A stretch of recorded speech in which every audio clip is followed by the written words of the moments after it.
Isang magandang hapon sa bawat isa sa atin. Araw po ng Huwebes at tayo ay minsan pang mag-aaral ng salita ng Diyos at pagkatapos dumako sa diwa po ng panalangin. So habang hinihintay po natin yung ibang mga kapatiran ay kami nais po pong shout out ang mga kapatiran natin nasa ibang bansa. Simula po sa Amerika, sila Ate Gina, mga Mangilits, Gabito, sila Ruth Rose, at sino ba? Deborah, at lahat ng mga ibang nasa Amerika pa at sa Europe.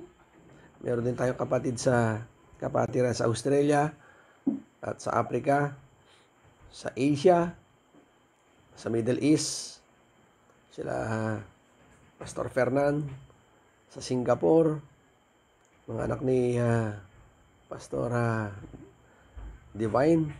Meron ding sa Japan, sa Hong Kong, Pilipinas, and of course, i-shoutout din natin ang ating kapatiran sa Gapan, sa BPC, sa Maine, yung magiging church sa California, sa Guam, sa Bangbang, at Saudi Arabia. So, shoutout din sa ating butihing Senior Pastor Tom Martin at ang kanyang pamilya, si Pastor Ray, Pastora Shirley, Pastora Carla, Sarah Lynn.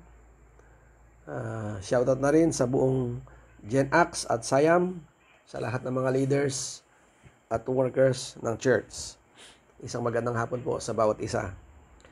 Tayo po ay mag-aral muna ng salita ng Diyos at nilagyan ko po ng titulo ang pag-aaral natin, The King's Workers. So, lingkod ng hari.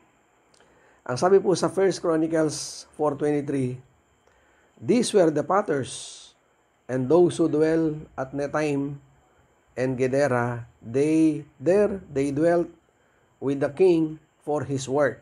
Manalangin muna tayo.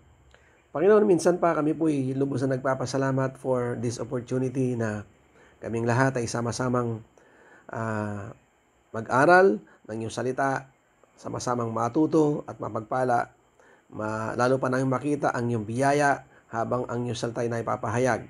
Salamat sa attentive heart and mind upang lalo mo namin maunawaan ang iyong mensahe sa hapong ito. Salamat po sa pangalan ni Jesus. Amen. Sabi ng sa Tagalog, 1 Chronicles 4:23, ang mga ito ay mga magpapalayok at mga taga Netaim at Gedera. Dooy nagsisitahan sila nakasama ng hari para sa kaniyang gawain. Kasama ang kasamang hari. So, atin po mabibigyan ng importansya na tayo mga Kristiyano ay nabubuhay na dapat meron tayong magandang fellowship sa ating Panginoon bilang mga Kristiyano. So, hindi lamang tayo may magandang fellowship, kundi dapat nag-engage tayo, nagkikipag-ugnayan tayo sa active service for Him. So, take note, kung hindi ka nakakadalo, meron namang online para makatutok online. So, ito ang naisin ng Diyos sa mga Kristiyano na magkaroon ng fellowship, magkaroon ng active service o paglingkod para sa Kanya. So, sa pag-aral pong ito, na ating pong iniisip na ang napakagandang pribilehiyo na ma-enjoy natin bilang isang mananampalataya. So tayo po ay pinagpala at ang ating buhay ay tinawag ng Diyos for a purpose. Not only to live with the King, hindi lamang mamuhay kasamang hari, but we are to be engaged in the King's business. Dapat tayo rin po ay ma-involve sa tungkulin o sa gawain ng hari. Bilang isang introduction, pansinin po natin ang ibig sabihin. As Christians and Christian workers, we serve a glorious King. Bilang Kristiyano, napakasarap na ikaw at ako ay pinaglilingkuran natin ang Diyos na may lalang langit at lupa. At as servant of the king, bilang mga naglilingkod o mga katulong o mga nagtatrabaho para sa Panginoon, we live with Him and He lives in us. Nabubuhay tayo sa Kanya at Siya'y nabubuhay para sa atin. At dapat po nating malaman, the work we're doing is the King's work, not ours. So, huwag nating ipagmayabang, ipagmalaki ang ating mga kakayahan, sapagkat ang paglingkod sa hari, ito lamang isang pribilehiyo. At hindi ang sarili natin ang maitaas sa ating paglingkod. Mayroong isang hari na dapat siya ang maitaas. So, notice in our key verse, meron lang pong dalawang katotohanan na siya ating pag-aaralan sa hapon pong ito. Number 1, all who live with the king, lahat ng nabubuhay sa hari, must work for him, ay kailangan pong maglingkod, magtrabaho para sa kanya. Sapagkat, una, ikaw at ako ay niligtas ng ating Panginoon. So, tingnan po natin ang setting. In the king's palace, may mga servant po. Either living in the palace or in the palace ground. So, tandaan po natin ang paglingkod sa hari, meron pong nagtatrabaho sa loob ng palasyo at sa labas lamang ng palasyo. So, bakit itong mga servant na ito gusto nilang mamuhay na malapit sa hari? Siguro gusto nila, kailangan nasa loob sila, naglilingkod sa hari. Of course, nais nilang ma-enjoy yung benefits ng royal household. Siyempre, isang benepisyo, kung ikay naglilingkod sa loob ng palasyo, ma-enjoy mo yung fully air condition, makita mo yung mga napakaganda na mga gamit, mga ginto na nakapalamuti sa mga dingding, sa mga bintana, sa kisame. So makikita mo talaga namang malulula ka sa napakadaming ginto. Kaya gusto nilang ma-enjoy yung mga ganong klaseng benefits. So, alalahanin po natin, they were there as workers. Sila po yung nasa loob upang sila po yung tinatawag na manggagawa o trabahador. Yung mga tao na nasa loob ng palasyo. Bakit? Isipin natin, ikaw at ako, bakit tayo niligtas ng ating Panginoon? So, ang isang dahilan kaya tayo niligtas ng Panginoon upang ma-enjoy natin yung napakalawak na benepisyo ng mayamang biyaya ng ating Panginoon. So, ito po para ma-enjoy po natin yung immense benefits, yung napakalawak na benepisyo ng mayamang biyaya, pag-ibig, pagpapala ng ating Panginoon. At meron pang masigit doon.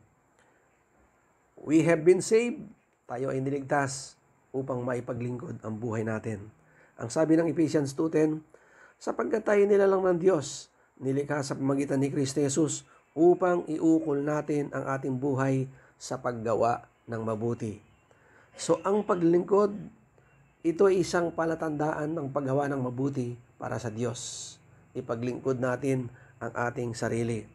So, ang paglingkod, hindi lamang dito hanggang sa lupa, kundi hanggang doon sa kalangitan, ma-enjoy natin, sumusunod, naglilingkod, nagpupuri sa ating Panginoon.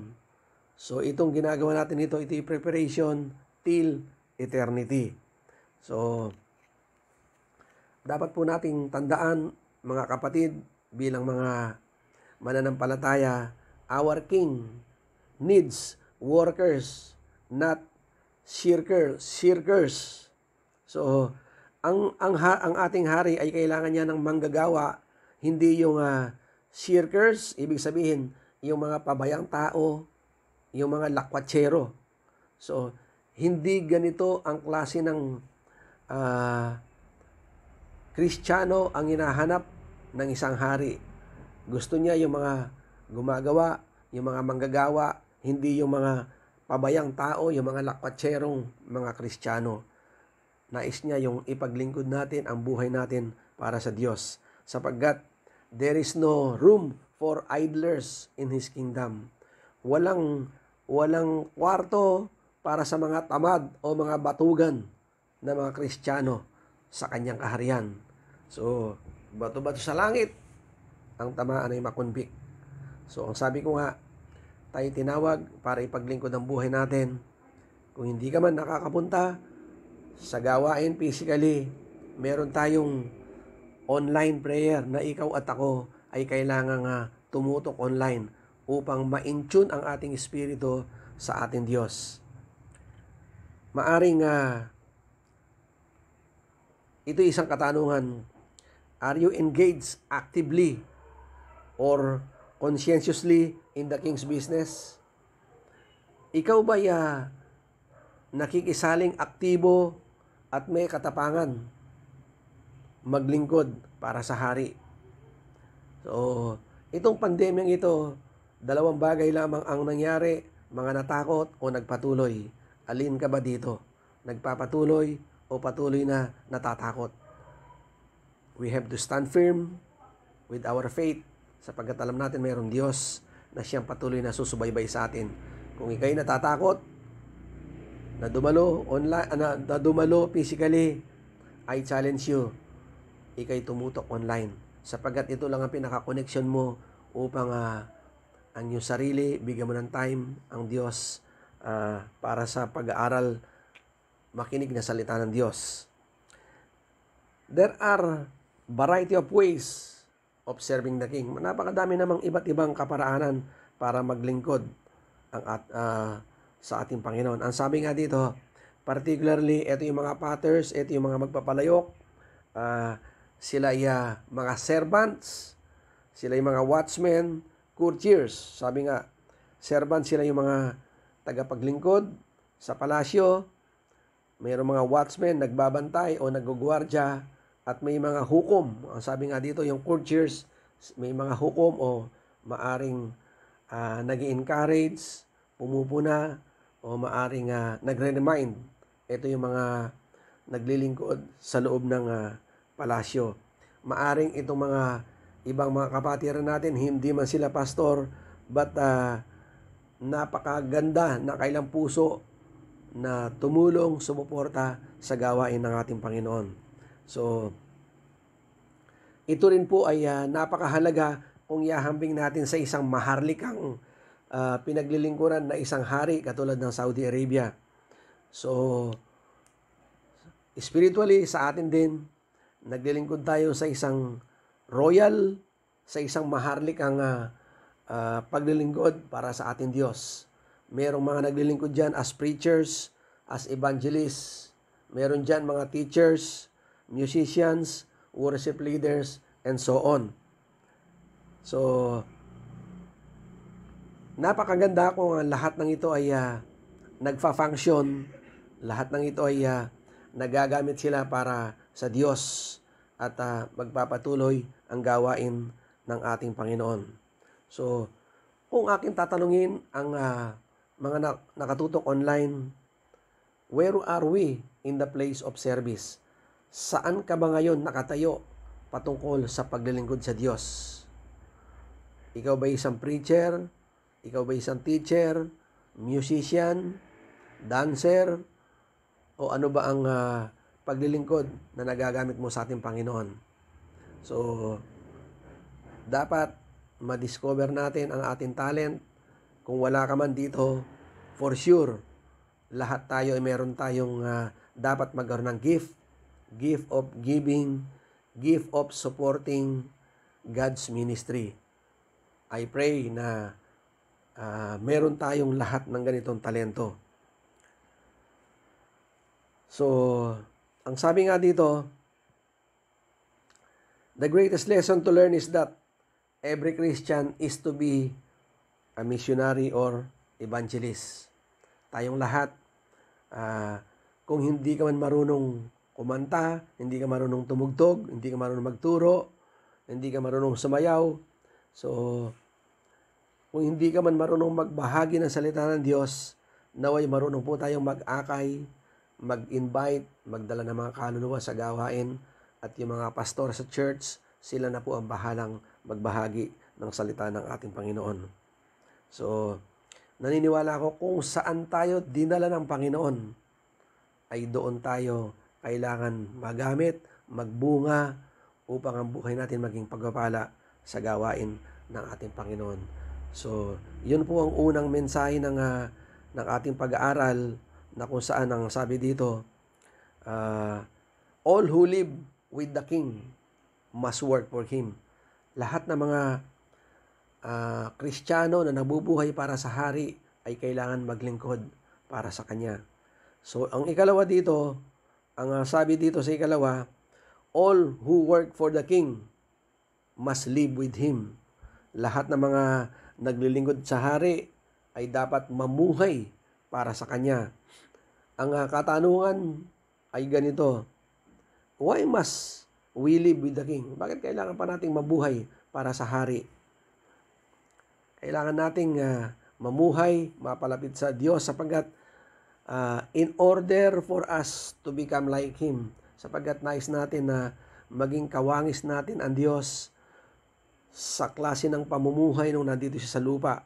Ang sabi nga ng 2 Corinthians 3:18, nagniningning sa ating mga mukha ang kaluwalhatian ng Panginoon. So, nagsashine, nag-flow yung pag-ibig ng Diyos sa atin kapag nagiging malapit tayo sa Diyos.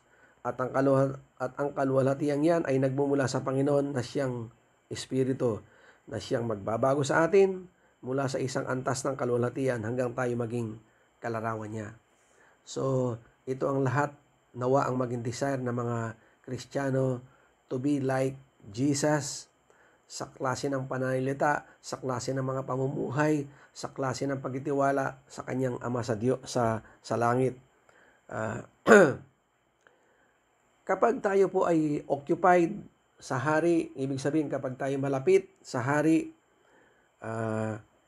mas malaki po yung nagiging kamukha natin siya. Lalong-lalo na nagbabasa ka ng salita ng Diyos, nag-aaral ka ng salita ng Diyos, nananalangin, dumadalo sa mga gawain. Unti-unti, nai-imagine natin kung anong klaseng Diyos ang ating pinaglilingkuran. Unti-unti ay nagiging kamukha natin ang Diyos, ang ating Panginoong Hesukristo. At makita at maranasan natin yung kanyang mayamang biyaya kung paano niya mahalin ang tao. Ito po, kaya ibig sabihin, kaya kailangan nating mamuhay kasamang hari in order for us to become like Him. Ito po ang ibig sabihin. So, isa pang katanungan, bakit kailangan nating lalong mapalapit sa ating Panginoon? Because God, Jesus, wants our fellowship. Gusto ng Diyos na makapanaig natin siya, magkaroon tayo ng magandang fellowship. Hindi ko na kayo itinuturing ng mga katulong, sa halip itinuring ko kayong kaibigan, sapagkat sinasabi ko sa inyo ang lahat ng narinig ko sa aking Ama. So, we are no longer servants, but friends, ang sabi ng John 15:15. So, hindi tayo mga ordinaryong tao, mataas ang tingin ng Diyos sa atin, ang turing niya sa atin ay kaibigan. So, kaibigan ng hari. Kaya ang tawag sa atin ay kaibigan, sapagkat nais niyang magkaroon tayo ng intimate fellowship with Him. So, paano mo lalong makikilala ang iyong kaibigan? Of course, palagi mo siyang nakakasama, palagi kayong nag-uusap, nagkukwentuhan. Ito yung magiging dahilan para mapalapit ka sa iyong kaibigan, makilala mo, malaman mo ang kanyang mga gusto, malaman mo ang mga naisin ng Diyos. Kaya napakasarap. Ito ang dahilan kung bakit natin kailangan mapalapit sa Diyos, sapagkat nais niya tayo magkaroon ng fellowship, close fellowship para sa Kanya. So, ang isa pang katanungan, bakit kailangan nating mamuhay na malapit sa Diyos? Sapagkat malinaw na sinasabi, apart from Him, we cannot do nothing. Malayo sa Diyos, wala tayong magagawa. Sabi ng John 15:4-5, manatili kayo sa akin. at mananatili din ako sa inyo. Hindi magbubunga ang sangang hindi nananatili sa puno. Gayon din naman, hindi kayo magbubunga kung hindi kayo mananatili sa akin. Verse 5, ako nga ang puno ng ubas at kayo ang mga sanga. Ang nananatili sa akin at ako sa kanya, ang siyang nagbubunga ng sagana, sapagkat wala kayong magagawa kung kayo'y hiwalay sa akin. So malinaw na sinasabi dito, apart from Jesus, we cannot do nothing. So, sino lamang po ang nagtatagal at nagtatagumpay? Yung taong nananatili sa Diyos. Yung tao na malapit ang ugnayan niya sa Diyos. Ito lamang po ang pwedeng magpalapit sa atin upang manatili tayo. Sapagkat habang ang pandemya ay umiiral ngayon at hindi ka gagawa ng hakbangin upang ang pananampalataya mo ay lalo kang mapalapit sa Diyos, hindi ka magtatagal. Hindi ka magbubunga, ang sabi nga dito. At hindi ka mananatili sa Diyos. Unti-unti mararamdaman natin kapag wala tayong fellowship. Anong mararamdaman natin? Sariling pakiramdam, sariling effort, minsan ang mangyayari. Hindi natin nakikita yung biyaya, yung pag-ibig, at yung pananampalataya sa Diyos. So, ang nangyayari minsan, yung ating sariling effort, ang ginagamit natin, nagkukumahog tayo. So, malinaw na sinasabi dito, manatili kayo sa akin at mananatili din ako sa inyo. So, ito po yung word na challenge ng Diyos sa hapon pong ito, upang kayo ay magbunga kapag nanatili tayo sa Kanya. Sapagkat, ang sabi nga, wala kayong magagawa kung kayo'y hiwalay sa akin. Ngayong ikaw ay Kristiyano na, maaring pagmalaki natin, may trabaho tayo, kumikita tayo, malakas tayo, hanggang kailan natin pwedeng ipagmalaki sa Diyos na malakas tayo, kumikita pa rin tayo, kaya pa nating mabuhay. Pero salamat sa Diyos sapagkat ito'y paalala sa bawat isa sa atin. Kapatid, manatili ka sa Diyos. Ipanumbalik mo ang dati mong pag-ibig para sa Kanya. So, sa kapanahunan ngayon, talagang ito ay palatandaan ng taong nagpapatuloy at taong nanghihina at nanlulupaypay. Alin ka ba sa dalawang ito? Nagpapatuloy, nagpapagamit sa Panginoon, nararamdaman ang paglingkod mo, ang pagtulong at pagsuporta sa gawain ng Diyos. Tinawag ka sa church na kung saan dinadaluhan mo ngayon, naway maramdaman ang iyong suporta, pisikal, spiritual, financial, at sa lahat ng areas ng buhay natin. Ang Diyos ay naghihintay sa bawat isa sa atin. God is giving us the chance to revive our spirit. Tomorrow may be too late. Kaya ang hamon ko sa hapong ito, ipagpatuloy natin ang ating paglilingkod sa ating Diyos na buhay. Ang sabi dito, mga kapatid, alalahanin niyo ang inyong katayuan nung kayo'y tawagin ng Diyos. 1 Corinthians 1:26. Mga kapatid, alalahanin niyo ang inyong katayuan nung kayo'y tawagin ng Diyos. Sino ka ba? Anong kalalagayan mo nung ikay tinawag ng Diyos? Iilan na lamang sa inyo ang matatawag na marunong, makapangyarihan, at maharlika sa paningin ng tao. Iilan na lamang ngayon ang nagpapatuloy, ang nagiging marunong, ibig sabihin, sa papaanong paraan, yung very sensitive sa panawagan ng Diyos. Iilan na lamang. So marami ang mga tinawag ng Diyos, subalit iilan na lamang daw ang mga nagpapatuloy. Ang sabi nito, subalit pinili ng Diyos ang mga naturingang hangal sa sanlibutan upang hiyain ang marurunong. So, Ang Diyos, tinawag niya ang mga simpleng tao upang hiyain ang mga taong marunong. At pinili niya ang mga naturingang mahihina upang hiyain ang mga malalakas. Ano bang pwedeng pagmalaki natin sa Diyos? Tayong lahat ay pare-parehas na may panawagan sa Diyos. Huwag nating sayangin ang buhay natin habang malakas tayo. Pinili niya ang mga pangkaraniwang tao, mga hampas lupa, at mga mahihina sa sanlibutan ito upang ipawalang saysay ang mga kinikilala ng sanlibutan. So, salamat sapagkat tayo ay ordinaryong tao lamang pero ginawa tayong mataas na uri ng tao sa harapan ng ating Panginoon. Kaya't walang sino man ang makapagmamalaki sa harap ng Diyos. Ang sabi ng verse 29. So ano bang pwedeng ipagmalaki natin sa Diyos? Malakas tayo. Sa Kanya nagmula ang buhay na taglay ninyo.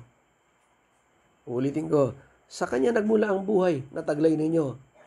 So, kung sa Diyos nagmula ang buhay natin, anong pwede nating pagmalaki? So, yung mga lahat ng mga tinatangkilik natin ngayon, lahat yan ay binigay lamang, ay mula lamang sa Diyos. Kaya, ibinigay sa inyo dahil sa pakikipag-isa ninyo kay Kristo. Nung magkipag-isa kayo kay Kristo, marami na kayong na-enjoy na biyaya, pagpapala, grasya ng Diyos. Sa pamamagitan din niya, tayo itinuring na matuwid, ginawang banal, at iniligtas ng Diyos. So, tandaan natin, ngayon, nilalakaran mo ang biyaya ng Diyos. Ang sabi, ikaw ay itinuring na matuwid, ginawang banal, dahil ikay niligtas ng Panginoon. So, matuwid ka na, banal ka pa, ano pang hahanapin mo? Ideklara mo lamang ang kinin, ang mga bagay nito, at mapapasa iyo ang lahat ng pangako ng ating Panginoon. So, sa hapon pong ito, ang aking hamon sa lahat ng mga nakatutok online o sa mga bago pa lamang, kung sa ngayon ay hindi mo pa, kumbaga nga, nararanasan, hindi mo pa muling naranasan ang pag-ibig ng Panginoon dahil unti-unti napapalayo ka, pwede ka muling sumabay sa panalangin ng pagtanggap o pagre-recommit ng ating buhay. Sa mga nais na tumanggap kay Jesus bilang Panginoon at sariling tagapagligtas, naway sumunod po kayo sa maikling panalangin ng pagtanggap at ang kinin ninyo na ito'y nagmumula sa inyong puso. Let us pray. Panginoong Jesus, salamat po sa inyong hamon na ipaglingkod ang aming buhay. Inaamin ko po na ako'y maraming pagkukulang at pagkakasala at hindi ko po kayang iligtas ang aking sarili. Kaya't nagpapakumbaba ako sa inyo, binubuksan ko po ang aking puso, tinatanggap kita Jesus bilang aking Panginoon at sariling tagapagligtas. Naniniwala ako na sa oras na ito, ikaw Jesus ay nasa aking puso na. At ako ngayon ay may buhay na walang hanggan. At ang aking pangalan ay nakasulat na sa aklat ng buhay. Salamat Panginoon sa pananampalataya. Inaangkin ko po ang lahat ng ginawa mo, tinapos mong gawa sa krus ng Kalbaryo para sa akin at sa kaligtasan. Pinupuri ka namin at pinapasalamatan sa pangalan ni Jesus. Amen. So, nais ko pong ipanalangin ang lahat ng mga tumanggap at nag-recommit. Panginoon, batid po ninyo ang lahat ng mga taong tumanggap sa inyo. Ang dalayan ko naway maging makatotohanan sa kailang buhay ang lahat ng kailang mga ginawa, pagtanggap para sa inyo. Dalayan ko rin o Diyos sa mga kapatiran na kung saan nais nilang muling i-recommit, ilapit ang kailang buhay sa inyo. Kilala po ninyo ang lahat ng mga kapatiran na dating mainit, subalit nanghinat ng lupaypay Ang dalangin ko, Diyos, muling manumbalik ang pag-ibig na yon, maipaglingkod ng kailang buhay, huwag sayangin ang mga panahon na lilipas sapagkat hindi po namin hawak ang buhay po namin. Salamat sa lahat ng mga nakinig. Umaasa o Diyos at kitiwala, may mga bagay silang mga natutunan sa hapong ito. Salamat po sa iyong kabutihan sa pangalan ni Jesus. Amen. Praise the Lord. Tayo po ay dadako sa diwa ng panalangin. Let us go to the Lord in prayer. Indeed, Father, we are so much thankful na kami makadako sa Panginoon sa panalangin upang amin pong isa-isahin. Idako sa diwa po ng panalangin ang mga naka-line up dito. Una po, Sister Marisa Estacio, na kung saan nakakaramdam po siya ng pagod, nakakaramdam po siya ng panghihina ng kanyang katawan, maging yung kanyang tenga may mga konting problema. Father, we pray, O God, na tunay na iyo pong iunat ang iyong kamay upang abutin ang kanyang sitwasyon, manumbalik ang kanyang dating kalusugan. Nire-rebuke namin ang sakit na ito at hindi namin pinahintulot na magtagal sa kanyang pangatawan sapagkat hindi po itong design ng kanyang katawan, bagos malakas at malusog at pinagpala. Salamat po, O Diyos, sa iyong pagkilos sa kanyang buhay. Patuloy din po dalangin namin kay Tatang Resty Balagtas na kung saan ang kanyang buhay ay patuloy ng pinagkakatiwala sa inyo. Nagpapasalamat kami, O Diyos, sa mahabang buhay na inyo pong ipagkakalob upang maranasan niya kapiling ang kanyang pamilya, Panginoon. At salamat din, O Diyos, sa mga provision po niyo sa kanya na hindi mo siya pagkukulangin ng mabuting bagay. Salamat sapagkat siya po ay alamat ng Christ Ambassador na kung saan nakasama po namin simula noong umpisa hanggang sa mga panahon na ito. Nagpapatuloy, pinagkakatiwala, ipinaglilingkod ng kanyang buhay. Alam namin, O Diyos, malaki din ang contribution niya, lalong-lalo na sa prayer ministry. Kaya salamat po, patuloy mo siyang sasamahan. Ganon din po, O Diyos, si Sister Divi Lakap. Dinideklara na po namin yung negative result sa kanyang biopsy at hindi po namin na pinahintulot ang anumang makakasama sa kanyang kalusugan. Bagkus dinideklara po namin magkaroon po ng magandang resulta upang patuloy niya maipaglingkod ang kanyang buhay. Salamat, O Diyos, sa kanyang buhay, maging ang kanyang buong pamilya na nagagamit po sa BPC. Continue to bless this family at sa mga talentong binigay mo po sa kanila, nagagamit sila, Panginoon. Salamat sa iyong kabutihan at sa iyong kadakilaan. Patuloy mo po silang pinagpapala ng marami pang bagay sa mga kalusugan at sa mga pinansyal, sa mga espiritual na bagay. Salamat sa pamilyang ito. Ganon din po, Diyos, kay Lydia Lalo Mauri, Marilyn Mangalus at Lyndon Calaw. Salamat, O Diyos, sa kabutihan po niyong ipinaparanas sa tatlong kaluluwang ito. At nakita po namin ang malalakas at malusog na pangatawan, nagagamit na pagpapala ang kailang buhay at namumuhay silang normal sa ilalim po ng iyong biyaya. Kaya't nagpupuri kami, nagpapasalamat sa kanilang buhay. Ganon din po, Diyos, si Brother Manny Martin, yung kanyang healing ng kanyang polyps. Salamat, O Diyos, sa mga medisina na patuloy pong iniinom at umaasa kami, O Diyos, tuluyan na rin pong lumiit, matanggal, mapuksa, mapawi, mawala na rin po yung polyps sa kanyang ilong, Panginoon. Salamat sa iyong patnubay at gabay. Hindi na po siya darating sa operasyon, Panginoon. Bagos ang mga gamot ay sapat na upang mahilom yung mga polyps na yon. Salamat po sa iyong pag-ibig at pananampalataya sa mag-asawang Manny at Shirley, Panginoon, Pastora Shirley. Ganon din po si Jonathan Tangkwangko. Amin pong ipinagkakatiwala ang buhay ng batang ito. Alam namin marami na pong operasyon ng kanyang dinanas.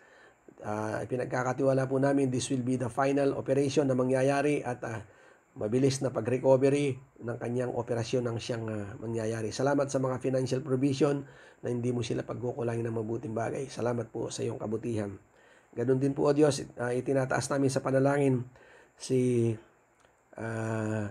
Umaring Sylvia, yung biyanan ni May at saka si Michelle, yung kanilang anak ni Umaring Sylvia na sila po inadengge. Patuloy po namin tinataas ang kailang buhay. Continue to strengthen them, O God, at tumaas ang kailang mga platelets upang mabilis sila makarecover. Umaasa kami at nagtitiwala sa pamamagitan po ng aming sama-samang panalangin, corporate prayer, O God. Umaasa kami na kaming lahat ay mag-amen upang nagpapatunay iti maselyuan at mabilis ang pag-recover ng mag-inang ito, Panginoon. Salamat po sa iyong kabutihan. Continue to bless them, encourage them, at yung platelets nila ay mabilis pong mag-normal upang sa ganun, O Diyos, ay makabalik na sa trabaho si Mitchell. Ganun din, O Diyos, dinadalangin po namin si Carmel Sunga na kung saan nagkaroon po ng stress. We do pray na yung mga gamot na kanyang iniinom, mabilis siya makarecover upang sa ganun ay mamuhay ng normal at ang batang ito ay manumbalik sa kanyang pamumuhay at maging faithful din sa pagdalo sa iyong gawain. Salamat sa kanyang pamilya na nagkakaisa upang patuloy na magtiwala sila sa inyo na manunumbalik ang dating normal na buhay at pagkilos ng batang ito. Amin din pong idinadalangin ang aming churches, yung mother, yung main church, yung Gapan, yung BPC, yung California, Guam at Bangbang. Salamat, O Diyos, sa mga simbahang ito na nakatalaga at itatalaga, Panginoon. Patuloy nawa kaming umaasa na ang mga simbahang pinagpe-pray po namin, ito ay ma-establish, O Diyos, upang lumakwak ang iyong gawain, hindi lamang sa Philippines, kundi sa iba't ibang bansa, na kung saan, O Diyos, ay ang iyong pangalan ay maitatanghal under Christ Ambassador. Salamat sa bawat buhay ng mga leaders na gagamitin mo at yung Bangbang na unti-unti nakikita po namin yung iyong pagkilos, yung mabibili ng lupa at yung pag-start ng construction ay mangyayari na rin po the soonest possible time. Salamat, O Diyos, sa mga taong gagamitin mo upang maitayo yung pader at ang building mismo upang sa gayon, O Diyos, yung mga kapatiran na malapit sa Bangbang at karatig nito, barangay ay makadalo rin po sa lugar na yon. Salamat po sa iyong pag-ibig at provision. Salamat sa mga supporters na ito'y mangyayari sa iyong mayamang biyaya. Ganon din po, O Diyos, dinadalangin po namin ang aming mga ministry partners. We always acknowledge them, O God, yung kailang financial support. Yung mga local at international ay talagang mula sa aming puso. Nagpapasalamat kami na hindi mo pinagkukulang na mabuting bagay. Ang Mother Church, you always support, O God, financially. Kaya nagdideklara ako sa mga buhay ng mga taong ito. Continue to bless them, yung kailang trabaho, yung kailang negosyo, ang kailang means of their living, at malakas at malusog na pangatawan, mahabang buhay. Ang dinideklara ko po sa mga buhay ng mga taong matapat na nagkakalob para sa iyong ministeryo. Kilala po ninyo ang bawat isa, ang bawat buhay dito po sa local at international, kaya't nagpupuri kami sa masaganang biyaya na patuloy po niyo ipinararanas para sa kanila. Amin din pong idinadalangin ang aming bansang Pilipinas. O Diyos, kami na lamang po yung halos nahihirapan dahil dito sa COVID na ito. But Father, we believe, O God, patuloy po niyong bibigyan ng sapat na karunungan ang nasa leadership ng bansang ito, simula sa presidente hanggang yung mga mayors na siyang nag-i-implement ng vaccination. Continue to bless them, magkaroon silang iisang diwa at loobin po ninyo halos mabaksin ang lahat ng tao upang makabalik na sa normal na buhay, manumbalik yung dating trabaho, magkaroon ng maraming businesses, maraming mga tao na muling makakapagtrabaho pa, Panginoon, upang makapamuhay sila ng normal. Salamat po, O Diyos, maging yung aming upcoming election by mid next year, umaasa kami, Panginoon, na tunay na iyo pong iluluklok ang mga tamang opisyales, simula po sa presidente, vice president, senators, congressmen, governors, vice governor, yung mga board members, at mayor, vice mayor, councilors, at lahat ng mga tumatakbo, Panginoon, na tunay na mapili ng tao. Inilagay mo po sa kailang puso na ito iboboto nila. O Diyos, umaasa kami, nagtitiwala, yung pabor mo ang siyang amin pong inaasahan na mangyayari upang sa ganun ay maranasan ang kasaganaan ng bansang Pilipinas.